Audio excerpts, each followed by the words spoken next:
Good morning students. आज हम लोग क्लास 7th की हिंदी के पार्ट फर्स्ट में इसके मिठाई वाला पाठ पर आधारित प्रश्नों का अध्ययन करेंगे। आज हम इस पाठ पर आधारित 4 प्रश्नों का अध्ययन करते हैं। तो आइए हम सर्वप्रथम देखते हैं इस पाठ का पहला प्रश्न। देखिए, पहला प्रश्न कह रहा है सही विकल्प पर सही का निशान लगाइए। ये पहला खंड 4 खंडों में विभक्त है। तो आइए इस पहले का खंड देखते हैं। बच्चे खिलौने देखकर हो उठते, दुखी, पुलकित या परेशान। बच्चे खिलौने देखकर पुलकित हो उठते। दूसरा खंड सही है। इसका खा खंड है चुन्नू मुन्नू ने खिलौने खरीदे, 2 पैसे में, 3 पैसे में या 2 आने में। तो चुन्नू और मुन्नू ने 2 पैसे में खिलौने खरीदे थे। पहला विकल्प सही है। इसका तीसरा प्रश्न देखते हैं। खिलौने वाला मुरलियाँ बेचने आया था। देखिए, पाठ आपने पढ़ा है कि वो जो पहले खिलौने वाला आया था वही फिर मुरली बेचने आता है और फिर मिठाई बेचने आता है। उसके 3 रूप हैं। ये कहानी में आप लोगों को बताया गया है। तो खिलौने वाला मुरलियाँ बेचने आया था 4 माह बाद, 8 माह बाद या 6 माह बाद। वो 6 माह बाद आया था, यानी इसका तीसरा विकल्प सही है। अब आइए इसका देखते हैं घा खंड। मुरली वाला साफा बांधता था, जयपुरी, जैसलमेरी या बीकानेरी। मुरली वाला जो है वह बीकानेरी साफा बांधता था। तीसरा विकल्प इसका भी सही है। तो उम्मीद करते हैं ये पहला प्रश्न आप लोगों की समझ में आ गया होगा। इसको सॉल्व कर लेंगे और इसको लर्न भी करते रहेंगे। प्रश्नों को पूरा अच्छी तरह से इनके उत्तर को जानने के लिए वीडियो को पूरा अंत तक देखिए। चैनल को अब तक अगर आपने सब्सक्राइब नहीं किया है तो चैनल को सब्सक्राइब कर लें और बेल आइकन दबा दें, जिससे आपके सिलेबस से कोई भी नया वीडियो अपलोड किया जाए तो उसका नोटिफिकेशन आपके पास पहुंचता रहे। तो आइए अब हम इस पाठ का दूसरा प्रश्न देखते हैं। देखिए, दूसरा कह रहा है नीचे लिखे कथन किसने व किससे कहे हैं। यहाँ आपको 6 कथन दिए गए हैं। आपको बताना है इस कथन को किसने और किससे कहा है। ठीक है ना। जैसे आइए हम देखते हैं दूसरे का ये पहला कथन जो है, इच्छका दाम क्या है। इच्छका दाम क्या है। देखिए, इसको यहाँ किसने कहा, यहाँ लिख देंगे बच्चों ने, क्योंकि ये तोतली भाषा है। बच्चे जो हैं वो पूछ रहे हैं। ठीक है ना। बच्चों ने कहा है इसे। और फिर विकल्प कह रहा है कि किससे कहा। किससे कहा। तो किससे के नीचे हम लिख देंगे खिलौने वाले से।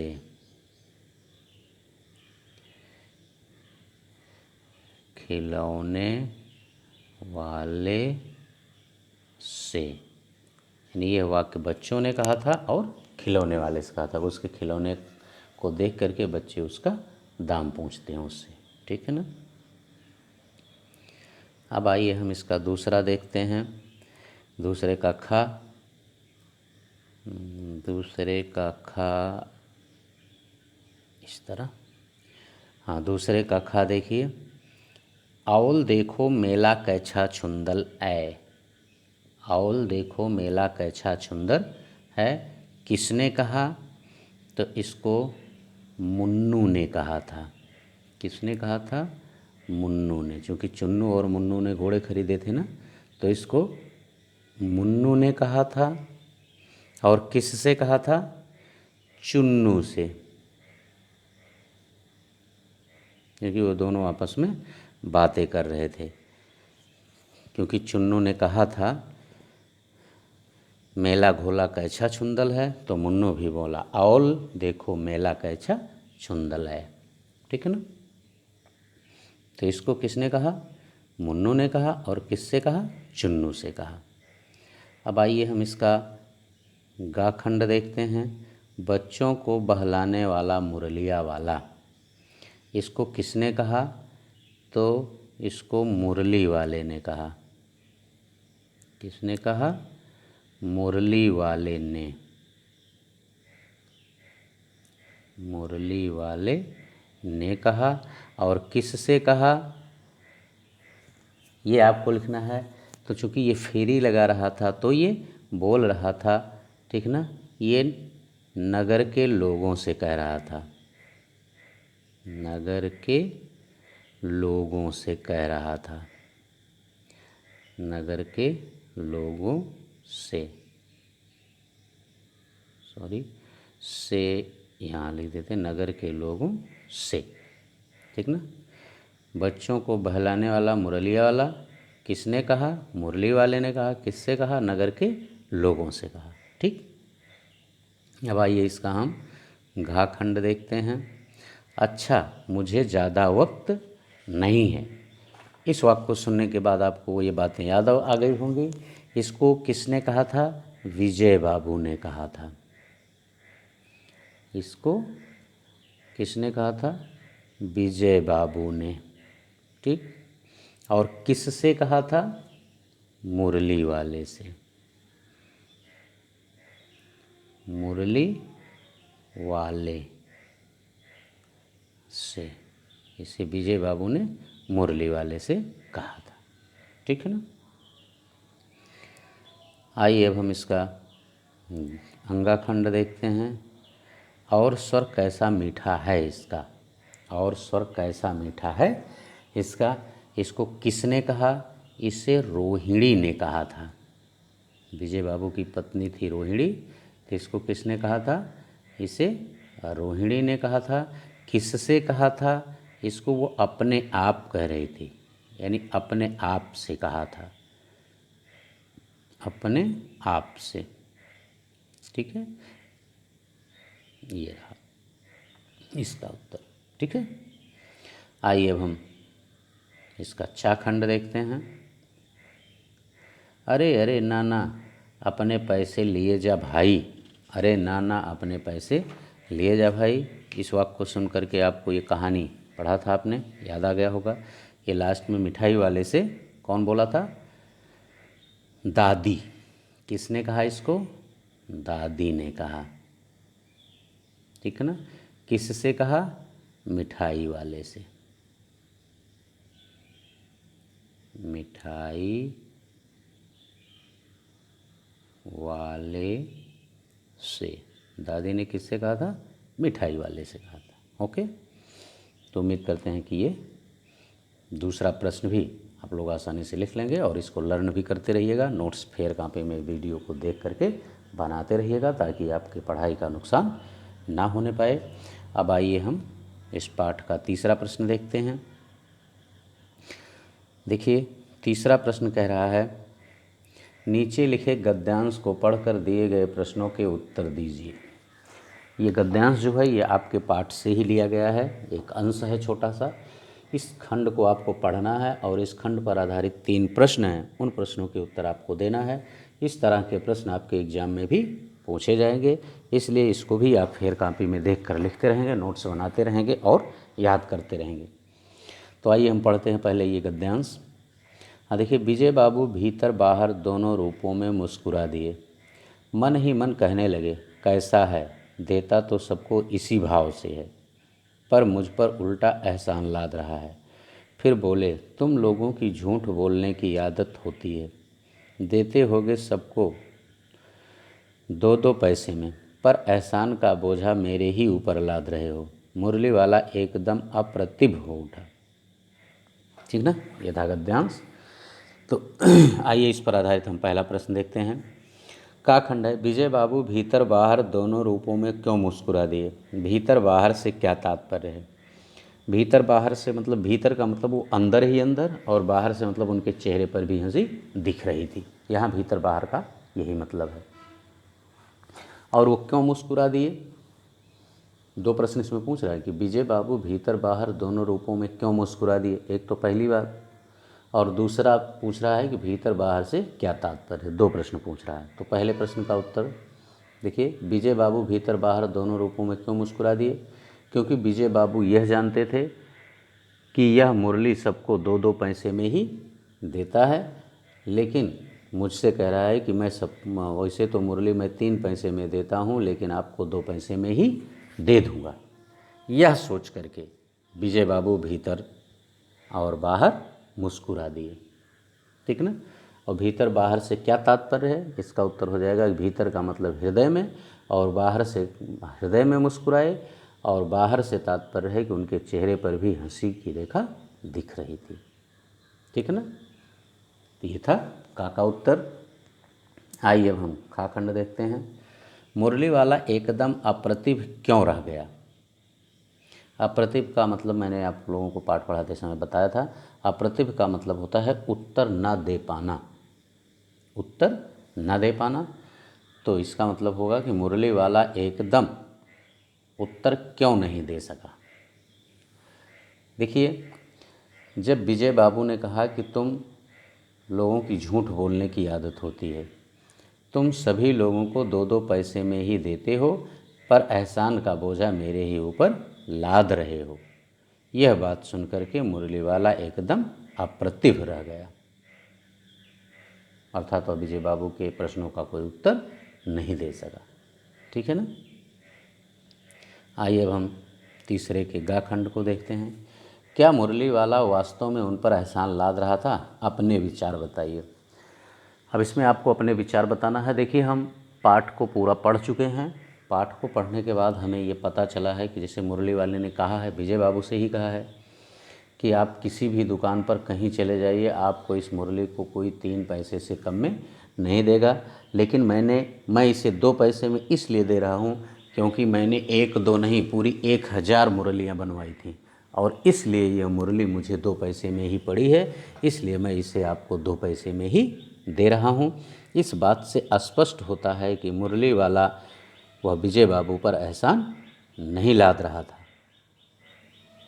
ठीक है ना। क्योंकि वह उसकी जितनी लागत आई थी वह अपनी लागत लेकर के बिना लाभ कमाए हुए ही 2 पैसे में मुरली विजय बाबू को दे रहा था। ठीक है ना। ये इसका उत्तर हो जाएगा। तो उम्मीद करते हैं कि तीसरा प्रश्न के सारे उत्तर आप लोगों को आ गए होंगे। आइए अब हम चौथा प्रश्न देखते हैं। चौथे का ये का खंड है। रोहिणी को क्या याद आता था और क्यों? रोहिणी को क्या याद आता था और क्यों? देखिए, रोहिणी जो है वह जब से मुरली वाले की आवाज़ सुनी तो उसे खिलौने वाला, और फिर मिठाई वाले की आवाज़ सुनती है तो उसे मुरली वाला याद आ जाता है। तो उसको क्या याद आ रहा था रोहिणी को, इसकी तरफ हमें ध्यान देना है। यही यह प्रश्न भी पूछ रहा है कि रोहिणी को क्या याद आता था। देखिए, इसका सीधा और सरल उत्तर है, रोहिणी को उस खिलौने वाले की मीठे स्वर और उसकी स्नेहासिक्त बातें याद आती थी कि किस तरह से वो बड़े प्रेम से बच्चों से बातें करता था। तो रोहिणी को क्या याद आता था? रोहिणी को मुरली वाले का मीठा स्वर और बच्चों के प्रति उसकी स्नेहासिक्त बातें याद आती थी। और क्यों? क्योंकि वह बच्चों से बड़े प्रेम से बातें करता था और बहुत ही मधुर स्वर से गा करके अपनी बांसुरी या मुरली बेचता था, क्योंकि वह बड़ी मधुर स्वर में कहता था कि बच्चों को बहलाने वाला मुरलिया वाला। ठीक है ना। तो उम्मीद करते हैं कि चौथे का उत्तर भी आपकी समझ में आ गया होगा। आइए हम चौथे का खा खंड देखते हैं। मिठाई वाले ने अपनी मिठाइयों की क्या विशेषताएं बताईं? देखिए, जब वह दादी उसे बुलाती हैं और अपने पास बैठाती हैं तो वह दादी से अपनी मिठाइयों की विशेषता बताता है। वह कहता है कि ये नई तरह की मिठाइयाँ हैं, रंग बिरंगी, कुछ कुछ खट्टी, कुछ कुछ मीठी, जायकेदार, बड़ी देर तक मुंह में टिकती हैं, जल्दी नहीं घुलती हैं, बच्चे बड़े चाव से चूसते हैं और इसके अतिरिक्त ये खांसी भी दूर करती हैं। ये चटपटी गोल पहलदार गोलियां हैं। ठीक है ना। ये थी मिठाई वाले की मिठाई की विशेषताएं जो स्वयं मिठाई वाले ने बताई थी। आइए अब हम इसका चौथे का तीसरा और गा खंड देखते हैं। खिलौने वाले की बांसुरी और गीत सुनकर बच्चे क्या करते थे। खिलौने वाले की बांसुरी और गीत सुनकर बच्चे क्या करते थे। देखिए, खिलौने वाले की बांसुरी और गीत सुनकर बच्चे उसे घेर लेते थे और घर से पैसे ला करके उससे बांसुरी खरीद लेते थे। ठीक ना। सीधा सा उत्तर है कि खिलौने वाले की बांसुरी और गीत सुनकर बच्चे उसे चारों तरफ से घेर लेते थे और घर से पैसे मांग कर ला करके उससे बांसुरी खरीदते थे। ठीक है ना। आइए अब हम घा खंड देखते हैं। घा कह रहा है, किसकी बातें सुनकर मिठाई वाला भाव को उठा, उसने इन व्यवसायों को अपनाने का क्या कारण बताया था।